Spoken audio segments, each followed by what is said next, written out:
Bonjour, bienvenue sur ma chaîne. Aujourd'hui, on va attaquer la dernière partie, la quatrième et dernière partie de Dieu a fait son choix, toi, moi, nous. Alors cette série de Dieu a fait son choix, toi, concerne la vie d'Iso et de Jacob, d'Ésaü et de Jacob. Et il y a trois premières parties, donc si ça t'intéresse de regarder cette histoire, tu peux aller retrouver les trois premières parties sur ma chaîne. Et la dernière partie va parler de le fait que, voilà, Iso, dans l'avant-dernière partie, Iso s'est fait voler sa bénédiction par son frère Jacob. Et l'ayant découvert, il a promis qu'il va tuer son frère, qu'il va tuer Jacob.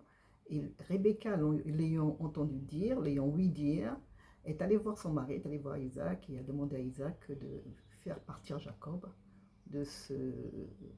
Il n'a pas dit de faire partir, il a dit que si Jacob reste et prend une femme étrangère, ça va me faire souffrir autant que les femmes les femmes étrangères d'Iso me font souffrir.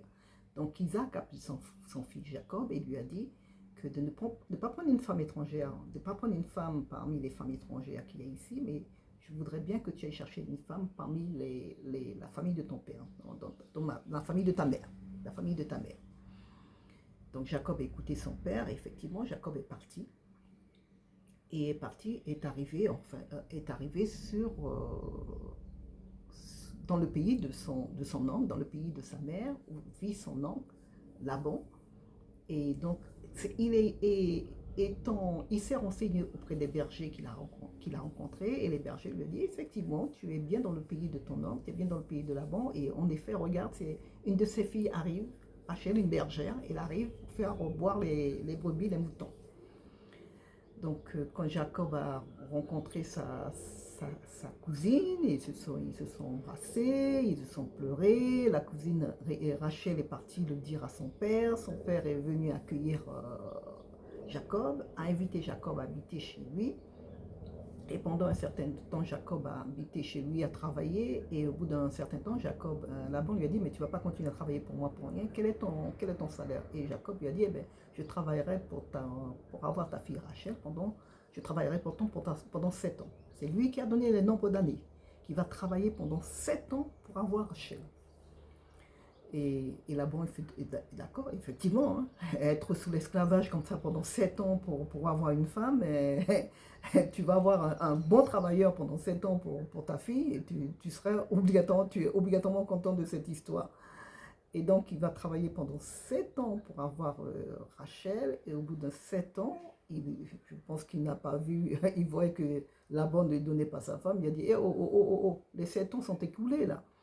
Et effectivement, donc ils ont décidé de faire une fête, donc de célébrer les noces. Et quand il est allé se coucher, le lendemain matin, qu'il voit, c'est Léa, la sœur aînée, mais pas celle pour laquelle il a trimé pendant 7 ans. Et que dit Laban? Laban lui dit, eh ben, travaille encore pour moi pendant 7 ans pour avoir la Rachel, parce que ici, là, c'est pas la coutume hein, de donner la fille cadette avant l'aînée. Non, c'est pas la coutume.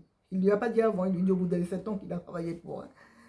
Et là, il dit, eh ben, retravaille pour moi pendant 7 ans, comme ça, tu auras la deuxième femme. Donc, il lui a donné Rachel, il lui a dit, mais je te donne Rachel, mais tu dois encore travailler pour moi pendant 7 ans. Voilà, pendant 14 ans, les amis, pour avoir une femme, il a travaillé, il a eu 2. Mais en fin de compte, c'est Rachel qui voulait, et pendant 14 ans, il s'est mis des chaînes, il s'est mis sous le joug de travailler pendant 14 ans pour avoir sa femme. Alors que je pense qu'à cette époque-là, il aurait pu avoir ses femmes sans même travailler autant pour les avoir. Mais bon, on voit que là, Jacob continue à faire les mêmes erreurs encore et encore. C'est lui qui fait les choses, c'est lui qui décide de faire les choses, il ne laisse pas les seigneurs faire. C'est comme nous, hein. Pourquoi je vous ai donné cette histoire de Jacob et d'Ésaü? Parce que nous, c'est la même chose. Souvent, on répète les mêmes choses, on espère peut-être des résultats différents, mais on répète les mêmes choses. On veut faire les choses par nous-mêmes. On n'attend pas que Dieu fasse. Ou peut-être pour nous que Dieu est trop lent. Il ne fait pas les choses suffisamment rapidement. Donc, on prend les choses en main, et quand on prend les choses en main, à la catastrophe, patatras, tout s'écroule. Parce qu'il n'y a que Dieu qui connaît les choses. Il n'y a que Dieu qui connaît la fin dès le commencement. Donc Dieu sait exactement. Il sait exactement ce qu'il nous faut, quand il nous le faut et comment il nous le faut. Donc voilà, Jacob a travaillé voilà, pendant 7 ans pour son beau-père, 14 ans pour son beau-père, en fin de compte, pour finir par avoir Rachel qui voulait dès le départ. Et donc on va voir, la Bible nous dit qu'il a encore travaillé, il est resté encore pour travailler pour son oncle encore 6 ans, mais pendant 6 ans, le salaire était différent parce que lui, en fin de compte, il a commencé à travailler pour avoir, en fin de compte, pour commencer à accumuler, à avoir de la richesse. Et la richesse, c'était les brebis, les moutons qu'il gardait. Et son oncle lui dit, mais quel est ton salaire? Il lui dit, eh ben, à l'époque, je pense que ce qu'il voulait, c'était des moutons sans tache, ni rides, ni rien de semblable, comme on pourrait dire. Donc, des moutons ou des brebis sans tache. Et lui a dit, eh ben, moi, je prendrai tout ce que tu ne veux pas. Tous les tachetés, les rayés que tu ne veux pas, qui ne sont pas beaux, qui ne sont pas vendables peut-être pour l'époque, je les prends. Et je te laisse tout ce qui est uniforme, qui n'a aucune tache dessus. Et donc, Laban était d'accord pour ça, et on voit que Dieu, Dieu a commencé à bénir Jacob, puisque là, Jacob, se remet entre les mains de Dieu. Parce que dire que, voilà, quoi, je prends que les tâches, que ce que tu ne veux pas, ce qui ne passe pas, ce que personne ne veut, je les prends, et je te laisse tout ce que les yeux aiment, les choses qui n'ont pas de tâches, les choses qui n'ont pas de rides, les choses qui n'ont pas rayé. Donc là, on voit qu'il commence à faire confiance à Dieu. Il a compris, je pense au bout de ses 14 ans, il a compris et il s'est remis à Dieu. Et donc là, il fait confiance à Dieu pour que Dieu puisse lui donner, élever sa fortune. Et on va voir qu'au bout d'un certain temps, la fortune de Jacob va dépasser la fortune de Laban. Puisque en fin de compte, Laban a commencé à jalouser Jacob, puisque en fait, les bétails commençaient à produire ce que Jacob a, le salaire de Jacob. C'est-à-dire les brebis rayées, les brebis tachetées, c'est ce que le bétail commençait à produire. Il produisait que. Et quand Laban a vu, et en plus, il produisait des brebis forts et costauds. Donc, si vous lisez l'histoire, vous allez voir aussi que Jacob, à chaque fois que les brebis se rencontraient, s'accouplaient, il mettait quelque chose dans l'eau pour les pouvoir, pour que ce soit uniquement les forts qui aillent vers ces tachetés et ces rayés. Donc Dieu a commencé à révéler à Jacob et a commencé à donner à Jacob une fortune, et sa fortune commençait à dépasser celle de Laban, a fini par dépasser la fortune de Laban, au point que Jacob a entendu que les fils de Laban, ses beaux-frères, et même Laban avait changé son visage, n'était plus le même avec Jacob, et les fils de Jacob, et les fils de Laban disaient que Jacob était en train de voler, de piquer toute la fortune de son père, tous les brebis de son père. Donc, c'est en entendant cela que Jacob a voulu quitter la maison de Laban et partir pour retourner dans la maison de ses parents.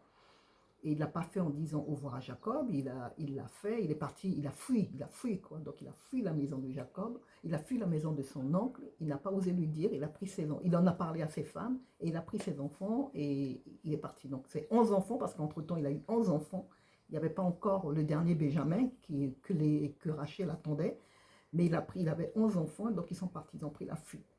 Et c'est là qu'on voit qu'en fin de compte, la morale de cette histoire, c'est qu'une fois que Jacob a laissé tomber, Jacob a abandonné, Jacob a cessé de faire les choses par lui-même, a cessé d'intervenir dans les affaires de Dieu, on voit que Dieu a commencé à bénir Jacob. On voit que la bénédiction est venue directement de Dieu. Parce que quand Jacob a dit que les tachetés et les rayés, c'est ce que je veux, on voyait que le bétail, comme je vous disais, reproduisait que des rayés et des tachetés. Donc les uniformes, les blancs et les noirs, il n'y en avait plus. Et quand Laban voyait que c'est ce que le bétail produisait, il disait, ben non, ben tu vas prendre que les rayés, tu me donnes les tachetés. Et quand il prenait les rayés et les tachetés, quel que soit ce que Laban disait qu'il allait prendre, parce que quand il voyait que c'est rayés qui multipliaient, il disait, ben non, je prends les rayés maintenant, tu gardes les tachetés. Et après, c'est uniquement les tachetés qui se produisaient, qui se multipliaient. Et bien, il dit, ben non, je reprends les tachetés, je te donne les rayés. Et là, c'est les tachetés et c'est les rayés qui se produisaient au maximum. Donc, en fait, Jacob n'a rien pu faire de ça. C'est Dieu qui permettait que que sa fortune se multipliait, commençait à bâtir sa fortune, parce que c'est ce que Laban lui laissait et c'est ce que Dieu lui multipliait. Ce que Laban lui laissait prendre, c'est ce que Dieu multipliait. Donc Dieu multipliait la fortune de Jacob, pas par rapport à ce que Jacob faisait, mais par rapport à ce que la bénédiction qui était sur Jacob.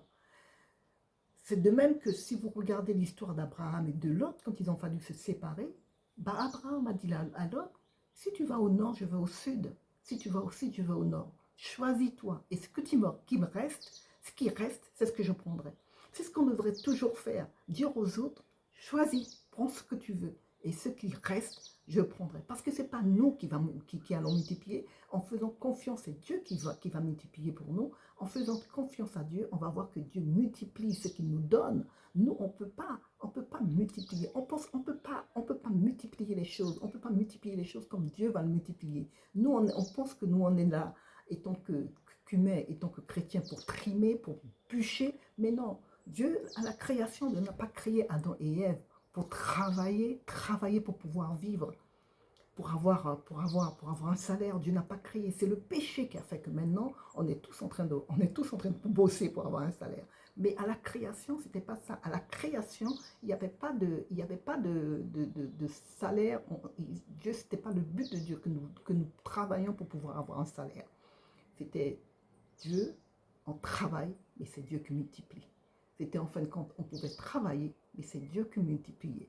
Comme encore aujourd'hui, il y a beaucoup de chrétiens que je connais qui disent que j'ai un salaire, mais ce n'est pas mon salaire qui me fait vivre. C'est la multiplication de Dieu à travers mon salaire qui me fait vivre. Alors je vais vous laisser aujourd'hui avec ça. C'est comme, en fin de compte, comme Jacob, ce que je fais le parallèle avec Jacob, comme les chrétiens disent, c'est mon salaire, c'est la bénédiction, la multiplication de Dieu à travers mon salaire qui me fait vivre. Mais ce n'est pas mon salaire qui me fait vivre. Jacob, c'est la multiplication de Dieu qui a fait qu'il a augmenté, sa fortune a augmenté. Mais ce n'est pas lui, ce n'est pas son travail.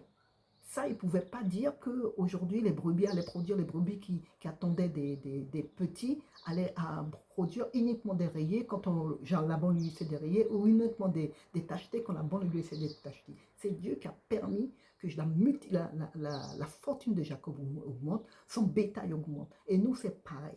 C'est pareil. C'est Dieu qui permet. Si on laisse Dieu faire, ce n'est pas notre salaire qui va nous faire vivre, mais c'est la multiplication de Dieu qui va nous permettre de vivre. Un jour, je partagerai en plus, en ce qui concerne la multiplication du Seigneur, je vais partager avec vous. Vous allez voir que vous n'êtes pas obligé. Vous n'êtes pas obligé. Ce n'est pas votre salaire qui vous fait vivre, mais c'est la bénédiction de Dieu, la multiplication de Dieu à travers vous, à travers votre salaire qui va vous permettre de vivre. Alors, je vais vous laisser avec ça. Je vous dis merci d'avoir regardé cet épisode. Et je vous donne un rendez-vous pour le prochain épisode. Alors, si vous n'êtes pas encore abonné sur ma chaîne, merci de vous abonner, merci de liker et de laisser un commentaire. Au revoir et à la prochaine fois.